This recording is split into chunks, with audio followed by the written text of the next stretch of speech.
Hello दोस्तों, नमस्कार। आइए स्टार्ट करते हैं 9 फरवरी का फर्स्ट एडिटोरियल। और उससे पहले जान लेते हैं कि कैसे आप पेड कोर्सेज एक्सेस कर पाएंगे। आपको पेड कोर्सेज के लिए डाउनलोड करना है ये एप्लीकेशन आशीष क्लासेज। प्ले स्टोर से सीधा आप सर्च करके डाउनलोड कर सकते हैं, या फिर डिस्क्रिप्शन में आपको इसका लिंक दिया है, वहाँ से इसे डाउनलोड किया जा सकता है। डिस्क्रिप्शन में टेलीग्राम चैनल का लिंक भी है, उस पर भी आप जुड़ें, क्योंकि वहाँ पर भी अगर इसके अतिरिक्त कोई सेशन आपका हो रहा है यूट्यूब पर तो उसका PDF वहाँ पर मिलता है, और साथ में क्विजेज़ वहाँ पर मिलते रहते हैं रेगुलर इंटरवल पर। तो आज का जो सेशन है उसके कुछ वर्ड्स हम देख लेते हैं। सबसे पहले है एग्जेम्प्ट। एग्जेम्प्ट का जो पार्ट ऑफ स्पीच है वो वर्ब है। एग्जेम्प्ट का मतलब क्या होता है? तो एग्जेम्प्ट शब्द का मतलब होता है ग्रांट इम्यूनिटी। अगर आप किसी को छूट दें कोई चीज़ में, कि भाई कोई ऑब्लिगेशन था, कोई बाध्यता थी, पूरा करना था, और आपने उसके अंदर आपको मतलब छूट दे दी उसको, तो उसे कहा जाएगा एग्जेम्प्ट। तो ग्रांट इम्यूनिटी कह सकते हो, फ्री कह सकते हो, या फिर आप इसे कह सकते हैं रिलीज। दूसरा है टेनेबिलिटी। टेनेबिलिटी में देखो TY एंडिंग है, तो जिन शब्दों के एंड में TY होता है, ये जो एंड में होता है इसका मतलब सफिक्स होता है, और पहले होता है उसका मतलब प्रीफिक्स होता है, तो ये सफिक्स है। तो TY एंडिंग जो वर्ड्स होंगे वो नाउन होते हैं। इसका मतलब है प्लॉजिबिलिटी। प्लॉजिबिलिटी, या फिर आप इसे कह सकते हो फिजिबिलिटी। फिजिबिलिटी, या फिर आप इसे कह सकते हो रीजनेबलनेस।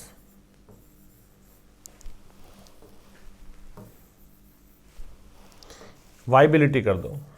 वाइबिलिटी मीन्स अगर कोई चीज़ होने योग्य हो तो उसकी जो वाइबिलिटी होती है, प्रैक्टिकलिटी होती है, रीजनेबलनेस होता है, वो सारे के सारे टेनेबिलिटी के सिनोनिम्स होंगे। फिर थ्रो डाउन द गॉन्टलेट, ये एक फ्रेज है और बहुत महत्वपूर्ण है। ये प्रीवियस ईयर एग्जाम्स में पूछी भी गई है। थ्रो डाउन द गॉन्टलेट का मतलब होता है to issue a challenge. To issue a challenge, चुनौती प्रस्तुत करना, चुनौती देना। ठीक है। फिर है स्पेक्यूलेशन। TION जो एंडिंग होते हैं वो भी नाउन होते हैं, तो ये नाउन है। इसका मतलब गैस होता है, इसका मतलब कंजक्चर होता है, मीन्स अनुमान को बोलते हैं क्या, स्पेक्यूलेशन। डिस्क्रेशन में देखो TION है, तो ये भी नाउन है। डिस्क्रेशन का मतलब होता है चॉइस, जजमेंट। आप यूं कह दो कि कोई निर्णय लेने की जो क्षमता होती है, कि अगर कोई व्यक्ति के अंदर स्वनिर्णय की, विवेक जिसको बोलते हैं आप, तो ये एबिलिटी है कोई जजमेंट लेने की, उसे कहा जाएगा। ये चॉइस की स्पेलिंग में CE करना, चॉइस। ठीक है। फिर एम्बॉडी है। एम्बॉडी एक वर्ब है, इसका मतलब होता है इनकॉर्पोरेट। क्या मतलब होगा? इनकॉर्पोरेट। इनकॉर्पोरेट क्या होता है? इंक्लूड करना, शामिल करना। ठीक है। फिर है पास मस्टर। पास्ट मस्टर एक फ्रेज है। इस फ्रेज का मतलब होता है be good enough. Be good enough, या फिर इसका मतलब है टू रीच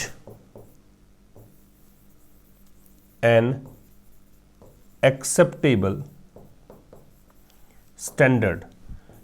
मतलब एक ऐसे स्टैंडर्ड तक पहुंचना जो कि स्वीकार्य हो, उसे कहते हैं बी गुड एनफ या फिर पास मस्टर। ठीक है।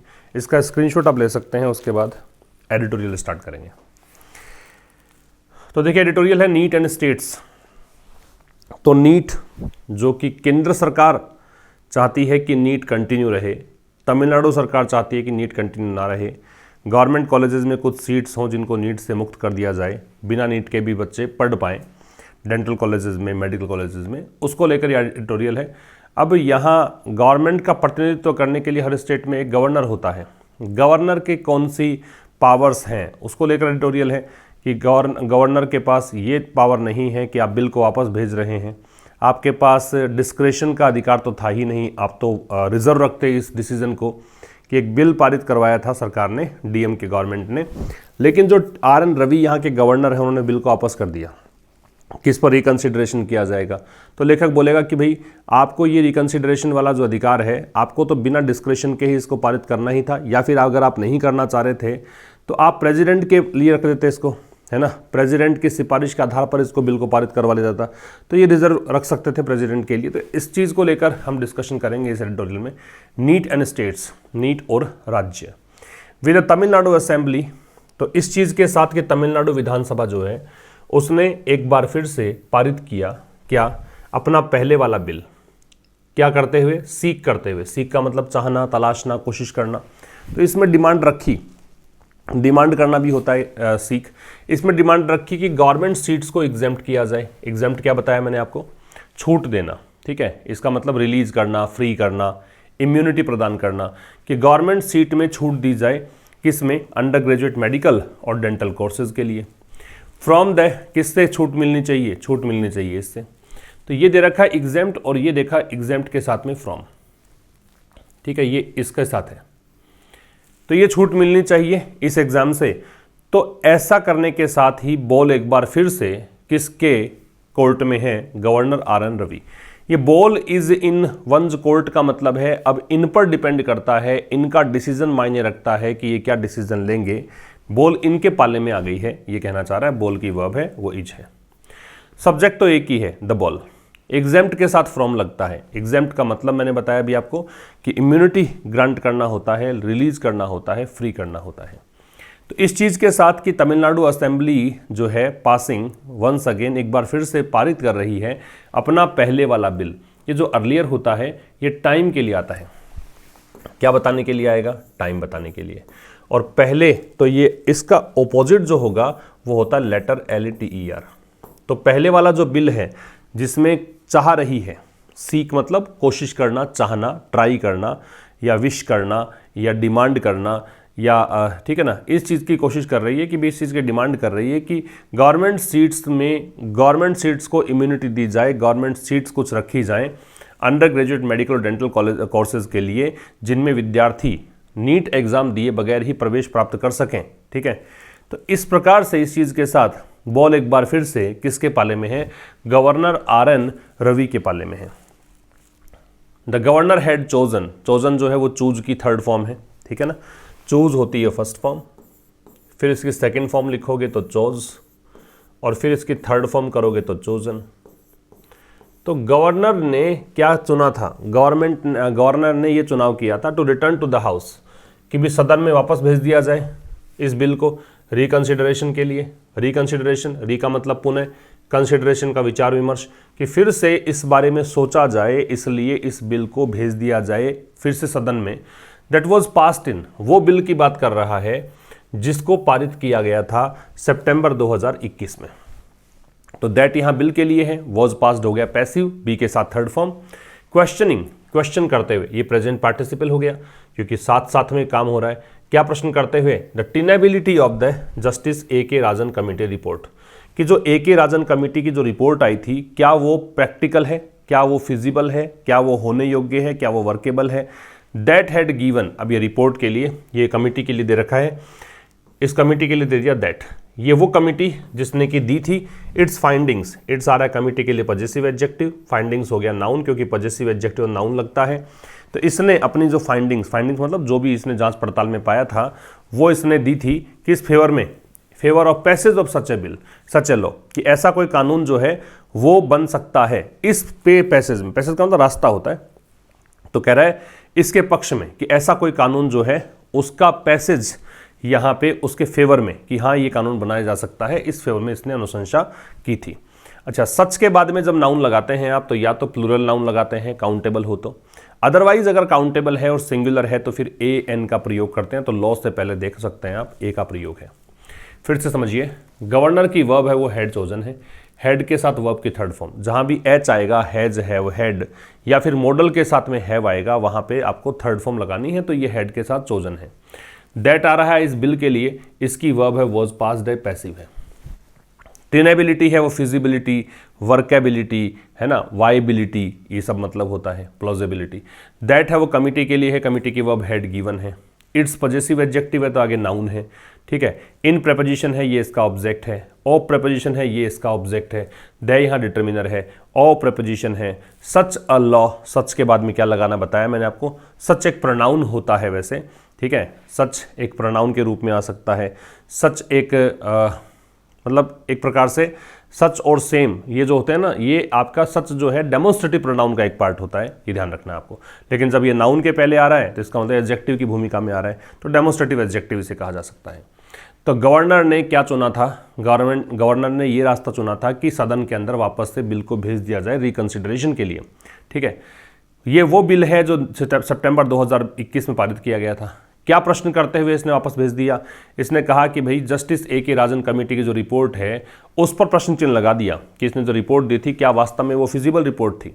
अब इसमें इस कमेटी ने क्या किया था, इस कमेटी ने अपनी फाइंडिंग्स दी थी किसके फेवर में, इस प्रकार के कानून के फेवर में कि हाँ ऐसा कानून लाया जा सकता है। द डीएम के रेजिम, रेजिम जो शब्द है इसका मतलब होता है सिस्टम, गवर्नमेंट। या तो आप सिस्टम कह सकते हो या फिर इसे आप कह सकते हो गवर्नमेंट। तो जो डीएम के शासन है, डीएम के सरकार है, has thrown down the gauntlet, इस रेजिम ने क्या किया है, इस रेजिम ने एक चैलेंज दिया है। मतलब ये सरकार जो है ये बिल लाना चाह रही थी तो इसने एक चैलेंज इश्यू कर दिया है। थ्रो डाउन द गॉन्टलेट बताया मैंने, चैलेंज इश्यू करना। As the constitution is clear, कारण क्या है, क्योंकि ये कंजंक्शन है। कॉन्स्टिट्यूशन बिल्कुल स्पष्ट है, कॉन्स्टिट्यूशन में साफ साफ लिखा है, कॉन्स्टिट्यूशन में संविधान, इज यहाँ पे इसकी वर्ब है। एज फार एज, जहाँ तक की, एज के बीच में डिग्री पॉजिटिव आती है तो ये फार यहाँ पे डिग्री पॉजिटिव है। ठीक है, the governors course of action is concern, जहाँ तक गवर्नर के काम की बात है कि गवर्नर को संविधान में किस प्रकार के पावर दी गए हैं, किस प्रकार के वो एक्शन ले सकता है, जहाँ तक उसका संबंध है। कंसर्न का मतलब रिलेटेड, संबंध होना। तो गवर्नमेंट जो कॉन्स्टिट्यूशन है बिल्कुल स्पष्ट है इसको लेकर। ठीक है, तो डीएम के सरकार ने यहाँ पे चैलेंज इश्यू किया है। चैलेंज इसलिए दिया है क्योंकि कॉन्स्टिट्यूशन में साफ साफ लिखा है गवर्नर की शक्तियाँ ये नहीं है जो ये करना चाह रहे हैं। जो भी मतलब कोर्स ऑफ एक्शन हो सकता है वो सब संविधान में बड़े स्पष्ट हैं, उसी को लेकर डीएम के सरकार ने यहाँ पे चैलेंज प्रस्तुत कर दिया है। डीएम के रीजन की वर्ब जो है वो हैज थ्रोन है। थ्रो डाउन द गॉन्टलेट एक फ्रेज है, इसका मतलब होता है issue a challenge. Constitution subject है तो इज वर्ब है। क्लियर ये इसका आपका एडजेक्टिव है, कॉम्प्लीमेंट है। एज फार एज के बीच में डिग्री पॉजिटिव आती है। गवर्नर्स कोर्स जो है वो सब्जेक्ट है, इसकी वर्ब इज है। इज कंसर्न्ड, कंसर्न्ड यहाँ पे वैसे एडजेक्टिव का काम करेगा और कंसर्न्ड का मतलब संबंधित है, रिलेटेड है। If the bill is presented to him again, अब ये आपका आ गया पैसिव वॉइस। यदि इस बिल को वापस प्रस्तुत किया जाता है उनके सामने, किसके सामने, जो गवर्नर हैं तमिलनाडु के, उनके सामने, तो mister Ravi is constitutionally bound, तो मिस्टर रवि जो है वो संवैधानिक रूप से, एडवर्ब है ये, बाउंड होंगे। बाउंड का मतलब फोर्स्ड होंगे, कंपेल्ड होंगे। फोर्स्ड होंगे, मजबूर होंगे या कंपेल्ड होंगे। तो ये मजबूर होंगे किसके लिए, टू ग्रांट असेंट, कि वो स्वीकृति दें। असेंट का मतलब होता है स्वीकृति, तो यहाँ पे एडमिटेंस कह सकते हो, है ना, इसका मतलब एडमिटेंस, स्वीकृति, अप्रूवल। एडमिटेंस कह सकते हो, अप्रूवल कह सकते हो। तो फिर ये मजबूर हो जाएंगे कि उनको अप्रूवल देना ही पड़ेगा। तो यदि इस बिल को वापस से प्रेजेंट किया जाता है तो is presented present simple tense का पैसिव वॉइस है। ठीक है, फर्स्ट फॉर्म का पैसिव वॉइस है। तो यदि ये बिल उनके सामने फिर से प्रस्तुत किया जाता है, फिर से प्रेजेंट किया जाता है, तो मिस्टर रवि जो है वो संवैधानिक रूप से मजबूर होंगे कि उनको स्वीकृति देनी पड़ेगी।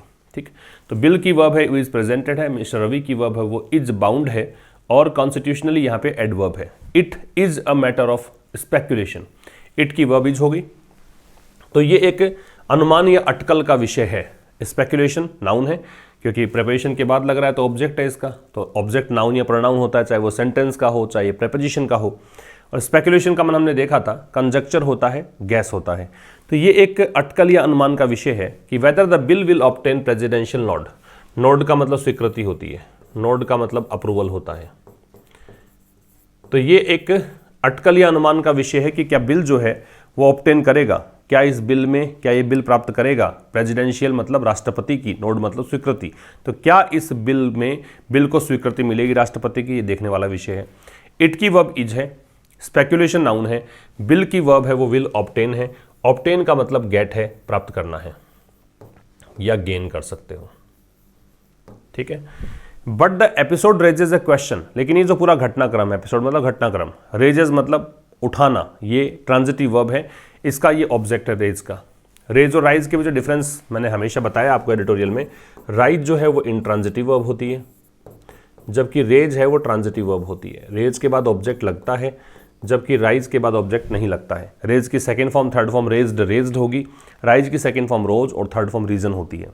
तो इस घटनाक्रम ने प्रश्न उठाया है whether the governor could not have avoided, कि क्या वेदर एक इंटेरोगेटिव सेंटेंस जो होता है उसमें कंजंक्शन के रूप में आता है, कि क्या गवर्नर जो है वो अवॉइड नहीं कर सकता था। अब ये could have plus third form लगाते हो तो इसका मतलब है ऐसा बच सकते थे, अवॉइड कर सकते थे। तो क्या गवर्नर अवॉइड नहीं कर सकता था द करंट सिचुएशन, वर्तमान स्थिति को, बाय रिजर्विंग द बिल, कैसे बिल को रिजर्व रखते। रिजर्व किसके लिए, प्रेसिडेंट के लिए। Instead of returning it, instead के साथ में ऑफ लगता है। इंस्टीड ऑफ का मतलब होता है इसकी बजाय, मतलब इन्होंने लौटा दिया वापस से बिल को सदन में रिकंसिडरेशन के लिए। ऐसा ना करने की बजाय क्या वो अवॉइड नहीं कर सकते थे इस प्रोसेस को, और क्या वो रिजर्व नहीं रख सकते थे इस बिल को प्रेसिडेंट की सहमति के लिए। ठीक है, तो कह रहा है कि भाई ये एक स्पेकुलेशन का विषय होगा कि क्या इसको राष्ट्रपति की मंजूरी मिलेगी, लेकिन ये पूरा जो घटनाक्रम है ये एक प्रश्न उठाता है कि क्या गवर्नर इस स्थिति को अवॉइड नहीं कर सकते। वर्तमान जो कंडीशन बनी हुई है क्या ये स्थिति टाली नहीं जा सकती थी, कैसे करके, ऐसा करके, बाय प्रिपरेशन हो गया, आईएनजी आएगा, क्या करके, इस बिल को रिजर्व रख के प्रेसिडेंट के लिए, किसकी बजाय, इसको लौटाने की बजाय। और प्रिपरेशन आ गया तो फिर से आईएनजी आ गया। तो प्रपोजिशन के बाद में जब वर्ब लगती है तो आईएनजी लगती है। कारण क्या है, क्योंकि प्रपोजिशन डिमांड करता है अपने बाद में एक ऑब्जेक्ट की, और वर्ब जो है ऑब्जेक्ट तभी बन पाएगी जब उसके साथ में आप आईएनजी लगाओगे तो वो नाउन बन जाती है, ऑब्जेक्ट बन जाती है। आफ्टर ऑल, आखिरकार। आफ्टर ऑल एक फ्रेज है, इसका प्रयोग हम तब करते हैं जब जो कुछ भी बातें आपने की हैं उसको आप सही ठहराएं, ठीक है, तो उसके लिए आफ्टर ऑल का प्रयोग करते हैं। तो आखिरकार this is clearly A bill, ये जो बिल है ये स्पष्ट रूप से एक ऐसा बिल है दैट रिक्वायर्स, दैट यहाँ पे इस बिल के लिए ये इसकी वर्ब, जिसको जरूरत है द प्रेसिडेंट एक्सेप्टेंस, प्रेसिडेंट की स्वीकृति की। अब हाइफन लगा के बताया द एग्जेम्पशन फ्रॉम नीट, जो नीट से छूट है, एग्जेम्पशन है, is in conflict with, conflict with का मतलब होता है ये संघर्ष में होना, क्लैश होना। तो इसका टकराव किससे है, सेंट्रल लॉ से, केंद्रीय कानून से। केंद्रीय कानून क्या कहता है, तो ये केंद्रीय कानून के लिए आ गया। ये जो सेंट्रल लॉ है वो इसे बनाता है मैंडेटरी, मैंडेटरी क्या होता है, कंपलसरी, मैंडेटरी का मतलब होता है कंपलसरी, तो ये इसे बनाता है compulsory. And therefore can only be saved, और इसी कारण से इसे बचाया जा सकता है बाय द प्रेसिडेंट्स असेंट, कैसे, प्रेसिडेंट की स्वीकृति से। असेंट का मतलब अप्रूवल, सहमति। तो दिस की वर्ब इज है, दैट आया बिल के लिए, ये एंटीसीडेंट हो गया, इसकी वर्ब रिक्वायर्स है। एग्जेम्पशन है, इसकी वर्ब यहाँ पे क्या आ जाएगी, कैन बी सेव्ड, ये एग्जेम्पशन है, ये इसकी वर्ब ये है, ठीक है। दैट है वो सेंट्रल लॉ के लिए है, इसकी वर्ब मेक्स है। तो कह रहा है कि आखिरकार ये स्पष्ट रूप से एक ऐसा बिल है जिसमें आवश्यकता है प्रेसिडेंट की एक्सेप्टेंस की। नीड से जो छूट है वो, सॉरी, एग्जेम्पशन की वर्ब यहाँ पे ये वाली है भाई, एग्जेम्पशन की वर्ब ये है। तो नीड से छूट है ना, वो कॉन्फ्लिक्ट में है, किसके साथ, सेंट्रल लॉ के साथ, केंद्रीय कानून से टकराव है इसका। केंद्रीय कानून क्या कहता है, ये मैंडेटरी करता है, ये बनाता है इसको, नीट को, ये इट आ रहा है वो नीट के लिए आ रहा है, ये नीट को अनिवार्य बनाता है, ठीक है। और इसी कारण से can only be saved by the president assent, और ये जो मतलब इसे जो है बचाया जा सकता है, सेव किया जा सकता है, किससे, प्रेसिडेंट की असेंट से, ठीक है। रिगार्डलेस ऑफ, रिगार्डलेस जो है वो एडवर्ब होता है, एक प्रिपोजिशन भी होता है, यहाँ पे एडवर्ब है। रिगार्डलेस का मतलब होता है डिस्पाइट, इसके बावजूद, ठीक है, या फिर कहें नो मैटर व्हाट। तो बिल के मेरिट्स क्या हैं, बिल में क्या सही चीजें हैं, उनके बावजूद। बिल्स मेरिट्स, मेरिट्स का मतलब सद्गुण होते हैं, अच्छे गुण होते हैं, गुड क्वालिटीज होती हैं, कैरेक्टरिस्टिक्स होते हैं। तो कह रहा है कि भाई बिल के मेरिट्स क्या हैं उसको छोड़ दो आप। The governor should delay the matter no further, governor को जो है शुड डिले, देरी करनी चाहिए, द मैटर, इस मैटर में, नो फर्दर, और आगे नहीं करनी, मतलब और आगे इसमें देरी नहीं करनी चाहिए, ठीक है। नो, नो मतलब नहीं, निगेट किया है, फर्दर का मतलब आगे होता है। एक होता है फार्दर, FARTHER, फार्दर जो होता है वो दूरी के लिए आता है, और फर्दर जो होता है ये आगे के लिए आता है, ठीक है। फर्दर मतलब नेक्स्ट, फार्दर मतलब दूर, डिस्टेंस बताता है। द ओरिजिनल इंटेंट, जो मूल रूप से इरादा है, इंटेंट का मतलब इरादा, ओरिजिनल मतलब मूल रूप से, किसका, संविधान का, किसका, संविधान मेकर्स का, जिन्होंने संविधान बनाया है उनका मूल रूप से इरादा वॉज था। वॉज यहां पे आ रहा है इस इंटेंट के लिए। ये इरादा क्या था, ये था दैट कंजंक्शन है कि द गवर्नर, कि जो गवर्नर है इस आर्टिकल के तहत, इस अनुच्छेद 200 के तहत, ought to have no discretion. ought to बताते हो तो ये एक प्रकार से चाहिए के अर्थ में आता है, शुड का ही मीनिंग देता है, मोरल एजुकेशन देने के लिए आता है। तो इसके पास मतलब गवर्नर जो है ought to have no discretion, इसके पास नहीं होनी चाहिए कोई भी विवेक की शक्ति। डिस्क्रेशन मतलब जजमेंट या चॉइस, इसके पास ये पावर नहीं होना चाहिए। सेव, सेव का मतलब है एक्सेप्ट, ये प्रेपोजिशन अभी यहाँ पे, सेव का मतलब बचाना होता है, लेकिन सेव जब प्रेपोजिशन के रूप में हो तो इसका मतलब होता है एक्सेप्ट। इसके अलावा, किसके अलावा, केवल एक ही केस में हो सकता है। दैट अंडरमाइंस मतलब ऐसे कानून में जो कमजोर करता है, अंडरमाइन का मतलब है वीकन, अंडरमाइन का मतलब वीकन है या इरोड है। केवल एक ही कंडीशन में यहां पे स्वनिर्णय की, विवेक की शक्ति है गवर्नर के पास। किस कंडीशन में, कि जब कोई कानून जो है वो position of the high court, high court की पोजीशन को कमजोर कर दे, तो ही उस कानून में स्वनिर्णय का अधिकार इसके पास है। Which is bound to reserve, जो कि वह मजबूर है, इज बाउंड मतलब मजबूर है, रिजर्व रखने के लिए, प्रेसिडेंट के कंसिडरेशन के लिए, कि प्रेसिडेंट के कंसिडरेशन, कंसिडरेशन मतलब विचार विमर्श, कि प्रेसिडेंट सोच समझकर उस पर निर्णय लेंगे, ये उनके लिए छोड़ दिया जाता है ऐसा विषय। फिर समझिए, जो कॉन्स्टिट्यूशन मेकर्स का ओरिजिनल इंटेंट है वो ये था कि गवर्नर आर्टिकल 200 के तहत उसके पास कोई भी डिस्क्रेशन नहीं होना चाहिए, केवल एक केस में हो सकता है, और वो केस ये है कि अगर कोई ऐसा कानून है जो हाईकोर्ट की पोजीशन को कमजोर करता हो, वहां पर इसके पास स्वविवेक की शक्तियां हैं। ठीक है, तो इसके पास कोई भी डिस्क्रेशन नहीं होना चाहिए।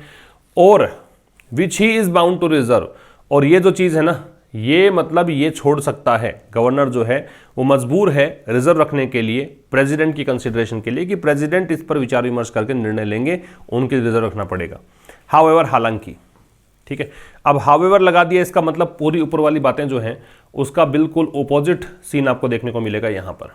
ठीक है, तो हालांकि the governor's rare use of discretion, governor जो कभी कभार ही यूज कर सकता है डिस्क्रेशन का, डिस्क्रेशन का मतलब सेल्फ जजमेंट का या चॉइस का, किस लिए, टू क्वेश्चन, प्रश्न उठाने के लिए। किस पर प्रश्न उठाना, द डिजायरेबिलिटी और वैलिडिटी ऑफ ए बिल, कि कोई बिल जो है वैलिड है क्या, वैलिड मतलब क्या ये सार्थक है बिल लाना, डिजायरेबिलिटी इसकी क्यों मतलब इच्छा जगी, क्यों ये मतलब इसका डिजायर रखी गई, क्यों मतलब ऐसा करना चाहते हैं, क्यों बिल लाना चाहते हैं, बिल में क्या मतलब क्वालिटीज़ हैं। एंड आस्क फॉर रिकन्सिडरेशन, और आस्क फॉर का मतलब होता है डिमांड करना, आस्क फॉर बराबर रख सकते हैं इसको कॉल फॉर, और इसको बराबर रख सकते हैं डिमांड, इन सभी का मतलब होता है मांग करना। ठीक है, और वो रिकंसिडरेशन की डिमांड कर सकता है, is now a matter of constitutional practice. अब ये बात जो है वो कॉन्स्टिट्यूशनल प्रैक्टिस में है, अब संविधान में इसको मतलब स्थान दे दिया गया है, आजकल ये चीज़ें यूज में आती हैं। हालांकि गवर्नर का जो रेयर यूज है डिस्क्रेशन का, ठीक है, गवर्नर जो कभी कभार, रेयर मतलब दुर्लभ रूप से यूज करता है डिस्क्रेशन का क्वेश्चन उठाने के लिए, किस बारे में प्रश्न, कि बिल की डिजायरेबिलिटी और वैलिडिटी, कि बिल जो है उसकी वैलिडिटी क्या है, क्या ये वैलिड है बिल, और क्या क्यों डिजायर इसकी उठी, क्यों मतलब इसको बिल को लाया जा रहा है, उसके पीछे का उद्देश्य क्या है, तो इसके बारे में प्रश्न उठाने का जो अधिकार है कभी कभार। और जो आस्क फॉर कंसिडरेशन, रिकंसिडरेशन, और जो कहता है गवर्नर कभी कभार कि भाई इसको रिकंसिडर के, जैसे कि बिल लाया गया डीएम के गवर्नमेंट के द्वारा 21 मतलब सितंबर 2021 के अंदर, तो उस बिल को वापस लौटा दिया था रिकंसिडर करने के सदन के अंदर। तो ये जो एक अधिकार है ना, अब ये जो चीज़ है, ये जो यूज है, ये अब एक मैटर ऑफ कॉन्स्टिट्यूशनल प्रैक्टिस है, ये एक संवैधानिक प्रैक्टिस का विषय बन चुका है। तो ये उल्टा हो गया ना इससे बिल्कुल। आगे देखिए, some parts of the governor's communication to the legislative assembly speaker, तो कुछ जो हिस्से हैं, कुछ जो पार्ट्स हैं, किसके, गवर्नर के बातचीत के, गवर्नर ने बातचीत करी किससे, जो विधानसभा का स्पीकर है उससे। तो ये जो पार्ट्स हैं, ये ऐसा लगता है, सीम इसकी वर्ब है, टू सजेस्ट, कि ये संकेत करते हैं, सजेस्ट का मतलब यहाँ पे हिंट देना है, क्या, that mister Ravi disagrees with the basis for the bill, कि मिस्टर रवि जो है वो असहमत हैं किससे, इस बिल के बेसिस से, कि इस बिल का आधार जो है वो इनको पसंद नहीं आ रहा। इवन दो, यद्यपि, ही इज, ही की वर्ब इज है, नॉट रॉन्ग, हालांकि वो गलत नहीं है, किस चीज़ में, इन हाईलाइटिंग, हाईलाइट करने में, हाईलाइट मतलब दर्शाना, क्या, सुप्रीम कोर्ट डिसीजन, इन्होंने सुप्रीम कोर्ट के निर्णय की बात की है, in favour of NEET, supreme court का एक निर्णय था, उसमें नीट को फेवर किया गया था, इस आधार पर इन्होंने कहा कि भाई मैं भी इसका विरोध कर रहा हूं, तो ये गलत तो नहीं है। तो कुछ जो हिस्से हैं इनकी बातचीत के, जो अंश हैं, जो गवर्नर का कम्युनिकेशन हुआ, किसके साथ हुआ, लेजिस्लेटिव असेंबली स्पीकर के साथ, वो पार्ट्स जो हैं सीम, सीम मतलब ऐसा लगता है, ऐसा प्रतीत होता है। सीम के साथ में आईएनजी नहीं लगता है, ये स्टेटिव वर्ब है, डायनामिक नहीं है, याद रखेंगे। क्या प्रतीत होता है कि इसमें कुछ संकेत हैं किस बात के कि मिस्टर रवि असहमत हैं बिल के बेसिस को लेकर। यद्यपि वो गलत भी नहीं है, ठीक है, इवन दो है वो कॉन्ट्रास्ट बताता है सेंटेंस में, यद्यपि वो गलत नहीं है क्योंकि उन्होंने हाईलाइट किया है सुप्रीम कोर्ट के डिसीजन को जो कि नीट के फेवर में था। अब ये इन प्रिपरेशन है, इस कारण से हाईलाइटिंग आ रहा है। It is not generally desirable, अब कह रहा है ये सामान्यतया डिजायरेबल नहीं है, वांछनीय नहीं है फॉर द गवर्नर, मतलब गवर्नर से ये आशा नहीं की जाती, गवर्नर से ये एक्सपेक्ट नहीं किया जाता टू सीक, कि गवर्नमेंट ये चाहे, ये कोशिश करे, सीक का ट्राई करना, कोशिश करना, टू मैच विट्स, विट्स का मतलब होता है बुद्धि, है ना, विजडम, नॉलेज।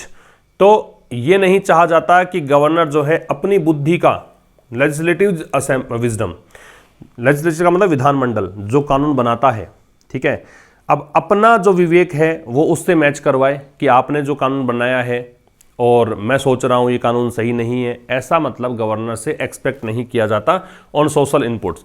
सोशल इनपुट्स का मतलब जहाँ पर लोगों की बातें शामिल हो, ऐसा बिल जिसमें समाज की चीज़ें शामिल हों, जैसे कि ये ऐसे बच्चों के लिए जो गवर्नमेंट स्कूल्स में पढ़कर आते हैं, उन बच्चों के लिए अब नीट यहाँ पे तमिलनाडु कह रहा है कि भाई, तमिलनाडु सरकार कहती है कि भाई उनको आप छूट दो, गवर्नमेंट कॉलेजेस में कुछ सीट्स रखो ताकि वो बच्चे गवर्नमेंट स्कूल्स वाले वहाँ पर पहुँच पाएँ, वो भी डॉक्टर बन पाएँ। काफ़ी कम संख्या उनकी होती है, रिप्रेजेंटेशन बहुत कम होता है उनका, ठीक है। तो सोशल इनपुट्स जैसे विषय पर that inform policy, social inputs का मतलब समाज से जो लोग हैं वो क्या कहते हैं, क्या मतलब वो चीज़ें, उनकी सोच क्या है, और वो इनपुट्स जो कि पॉलिसी इन्फॉर्म करते हैं, जो योजना बनाने में मदद करते हैं। इट की वर्ब इज है, दैट यहाँ पे इनपुट्स के लिए है, इनपुट्स की वर्ब इन्फॉर्म है, बाकी बहुत आसान सी बात इसमें थी। विट का मतलब बुद्धि होता है, विवेक होता है, कौशल होता है, दक्षता होती है, ठीक है। It will be useful to recall, ये उपयोगी होगा, इट की वर्ब विल भी है, यूजफुल एडजेक्टिव है। जिन वर्ड्स के एंड में फुल होगा वो एडजेक्टिव्स होते हैं, और जिन वर्ड्स के एंड में लेस होगा, फुल का अपोजिट लेस, वो भी एडजेक्टिव्स होते हैं, ये सफिक्स है। तो ये यूजफुल होगा, रिकॉल करना, फिर से इस बात को दोहराना, दैट द सरकारिया कमीशन की एक आयोग था, ये आयोग किस बात को लेकर बनाया गया था, सेंटर स्टेट रिलेशंस पर, केंद्र का और राज्य का क्या संबंध है उसको लेकर। ऑब्जर्व्ड, तो इस कमीशन ने ऑब्जर्व किया, इस कमीशन ने सोचा विचारा, है ना, that the governor should not act, क्या कि गवर्नर को काम नहीं करना चाहिए, कॉन्ट्रेरी टू मतलब विपरीत, किसके विपरीत, advice of the council of ministers, कि जो मंत्री परिषद की सलाह है उसके विपरीत काम नहीं करना चाहिए। मेयरली मतलब ओनली, मेयरली मतलब only, only because he did not like the policy, केवल इसलिए कि उसने पॉलिसी को पसंद नहीं किया, वो पॉलिसी जो बिल में समाहित है, बिल में इनकॉर्पोरेटेड है, बिल में क्या है, इंक्लूडेड है, ठीक है। इम्बॉडीड का मतलब क्या बताया था, इंक्लूड या इनकॉर्पोरेट, शामिल होना। तो it will be useful to recall, तो इस बात को फिर से याद करना जरूरी होगा, उपयोगी होगा कि दैट कंजंक्शन हो गया कि सरकारिया कमीशन जो कि सेंटर स्टेट रिलेशंस को लेकर बनाया गया था, इस आयोग ने ऑब्जर्व किया था कि गवर्नर को काम नहीं करना चाहिए, किसके विपरीत, मंत्री परिषद की सलाह के विपरीत, केवल इस कारण से कि उसने पसंद नहीं किया उस पॉलिसी को जो बिल में शामिल है। तो इट की वर्ब विल बी है, सरकारिया कमीशन की वर्ब है वो ऑब्जर्व्ड है, ठीक है। गवर्नर की वर्ब है वो शुड नॉट एक्ट है, ही की वर्ब डिड है, और इसमें मेयरली है वो ओनली के लिए आ रहा है, कॉन्ट्रेरी के साथ टू लगेगा, कॉन्ट्रेरी टू का मतलब विपरीत होना होता है, ठीक है। और इसमें उस काम की बात जो है बस यही, इतना। आगे देखो, the attention will now be, अब जो ध्यान होगा किस पर केंद्रित होगा, अब अटेंशन जो है वो केंद्रित होगा इस बात पर कि whether the NEET exemption bill, कि जो नीट में छूट चाहने वाला जो बिल है, will pass muster, pass muster का क्या बताया था, एक्सेप्टेबल स्टैंडर्ड तक पहुंचना, गुड एनफ होना, जो हम सोच रहे हैं जो स्वीकार्य एक स्तर है वहां तक पहुंचेगा। तो अब यहां अटेंशन इस बात पर होगा कि क्या नीट वाला जो बिल है, जो आप छूट चाह रहे हो गवर्नमेंट कॉलेजेस में एडमिशन के लिए, तो क्या ये पास मस्टर मतलब ये क्या एक्सेप्टेबल स्टैंडर्ड तक पहुंचेगा। तो नीट एग्जामिशन बिल की वर्ब जो है वो बिल पास है, पास मस्टर एक फ्रेज है। फॉर वन थिंग, जब आप कोई एक चीज़ को जस्टिफाई करना चाहते हो तो उसके लिए आप फॉर वन थिंग का प्रयोग करते हैं। तो देखो एक चीज़ तो ये है इसमें, the exemption may not be a solution, कि जो छूट है वो हो सकता है कि एक सॉल्यूशन ना हो। सॉल्यूशन किस चीज़ का है उसके लिए 2 लगेगा भाई, ठीक है। तो एक चीज़ तो ये है कि जो एग्जाम्शन है वो हो सकता है कि सॉल्यूशन ना हो किस चीज़ का, problem of government school students, कि जो गवर्नमेंट स्कूल के विद्यार्थी हैं उनकी कुछ समस्याएं हैं, उनका समाधान शायद इस बिल में ना हो, ठीक है। कौन से स्टूडेंट्स जो कि एमबीबीएस में नहीं पहुंच पाते हैं, एमबीबीएस कोर्सेज नहीं कर पाते हैं, सफिशिएंट नंबर्स मतलब पर्याप्त संख्या में, मतलब उनकी अच्छी खासी संख्या एमबीबीएस कॉलेजेस में नहीं मिलती है, तो इसका सॉल्यूशन शायद इस बिल में ना हो, एक कारण ये भी हो सकता है। The situation prior to the introduction of NEET, जो स्थिति थी प्रायर के साथ 2 लगेगा। प्रायर टू का मतलब पहले, किसके पहले, जब ये नीट को इंट्रोड्यूस किया गया था, जब नीट को लाया गया था उससे पहले वो सिचुएशन वॉज आ रहा है इस सिचुएशन को देखकर, नो बेटर, वो भी अच्छी नहीं थी, ठीक है। नीट से पहले अगर कुछ बढ़िया हो रहा था तो भी तमिलनाडु सरकार कहे कि ठीक हम बिल लाकर इसको ठीक कर देंगे, पहले जैसा कर देंगे, लेकिन लेखक कह रहा है कि भाई पहले भी स्थितियां ठीक नहीं थी। हाउएवर, हालांकि the issue of NEET being a barrier to access is genuine, जो इश्यू है नीट का, क्या कि नीट एक बाधा उत्पन्न करने वाली चीज़ है, बैरियर है, रुकावट डाल रही है किस चीज़ में, एक्सेस करने में एमबीबीएस कोर्सेज को, तो ये जो इश्यू है वो जेन्युइन जरूर है।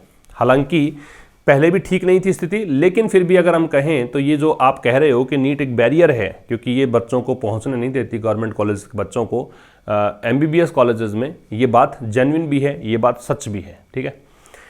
There is no doubt, doubt की वर्ब इज है, देयर से स्टार्ट है, इन्वर्जन है, नो डिटर्मिनर है, डाउट यहाँ नाउन है, इस बात में कोई शक नहीं है that the mandatory nature of NEET, mandatory का मतलब कंपलसरी, कि जो नीट का कंपलसरी होना है on A pan India basis, pan का मतलब संपूर्ण, पूरा, समस्त, तो पूरे भारत में इस बात नीट का जो होना है ये अंडरमाइन करता है, ये मैंडेटरी नेचर जो है, ये पूरा ही सब्जेक्ट है, ये यहाँ पे अंडरमाइन करता है, कमज़ोर करता है किस चीज़ को, जो स्टेट गवर्नमेंट्स का रोल हो सकता है मेडिकल एजुकेशन में, है ना, उसके रोल को कमज़ोर करता है।